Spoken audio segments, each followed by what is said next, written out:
Hello, everyone. This is Patricia Hawthorne, author of the bestseller book, Where Do I Go From Here? And the CD, Moving Forward. Tonight, I want to share a story with you. I survived. Are you in the midst of challenging and difficult times? In this life, you will have trials and tribulations, afflictions, and challenges of all kinds. We are living in a time of uncertainty, chaos and disaster, grief and suffering, hardships and setbacks. In the midst of these troubled times, you may find it more and more difficult to survive. Let me tell you my story. On August the 29th, 2005, my husband and I, our pregnant daughter, and our 5 grandchildren were victims of Hurricane Katrina. Katrina is one of the 5 deadliest hurricanes to ever strike the United States. In all, Hurricane Katrina was responsible for 1,836 fatalities and more than $108 billion in damage. It was a cloudy but calm early afternoon that soon turned into a disaster. The wind and lightning were no longer a threat, but the rushing water that soon followed brought total destruction.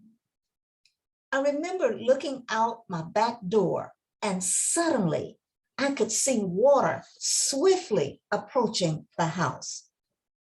About 15 minutes later, our home was flooded with water. I remember walking through the house in a daze, trying to save material things. I was terrified as the water continued to rise and the furniture was now floating throughout the house. What do you do when you don't know what to do? You pray and hope for help to arrive in time. We stacked mattresses to the top of the ceiling to escape the rising water. The children were happy and content, like it was a regular day. They stayed hungry, restless, wanting to go to the bathroom every few minutes, wanting to do this and do that. They were being their typical selves. My daughter was her normal, calm, joyful self. She never stopped praying. Can you imagine having to deal with 5 children ranging from ages 4 to 14 and a pregnant mother in a situation such as this? I still don't know how we made it, but we did. My husband hid his worry from the family as he went out to find help in a deserted subdivision. We waited anxiously for his return. About an hour later, he came with a boat. He took us to a nearby 3-story hotel where we stayed overnight in total darkness. The next day, a rescue boat picked us up and took us to the New Orleans Convention Center, where we joined hundreds of other survivors already there. We stayed there for a few days with only the snacks my daughter had packed for the kids, which she gladly shared with others. Finally, the National Guard arrived. They gave us food and water. A day later, we were taken to the Kenner, Louisiana airport. They quickly put us on a plane that took us to the Army barracks in Arkansas.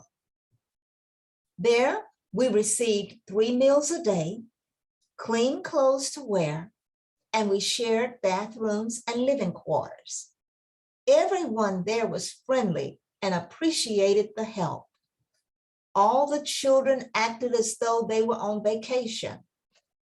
It was a little uncomfortable sharing living space with total strangers, but we all did what we had to do. About 2 weeks later, my family arrived in a van and took us home to Taylor, Texas.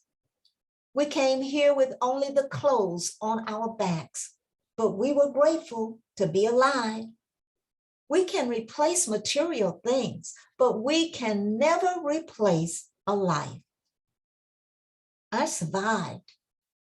I am here today to let you know you can overcome your hurt, your pain, and your loss. I know what it's like to lose everything you've worked so hard for. Sentimental things that can never be replaced. I know how it feels to be in a dying situation. I know how it feels to battle fear and hopelessness. Yes, I know what it's like to suffer loss. When we got to Texas, we were showered with gift cards, furniture, supplies, and clothes. We were given a place to live rent-free. Our family provided us with transportation to pick up whatever we needed. The people had compassion. They helped us, they comforted us, they encouraged us. We were very happy to be surrounded by friends and family. 1 month later, in September of 2005, my husband and I bought a new home with no money and no jobs. We bought 2 new cars for the price of 1. Can you believe that? Our closets were overflowing with so many new clothes that we had to share them with Goodwill. Thank God I survived. If you're still wondering whether you can survive these difficult times, remember my story and press your way through that feeling of despair and fear of what's to come. I survived, and so can you. I leave you with this thought by Zig Ziglar. Difficult roads often lead to beautiful destinations. The best is yet to come. Thank you for joining me today and have a wonderful day. Goodbye, everyone.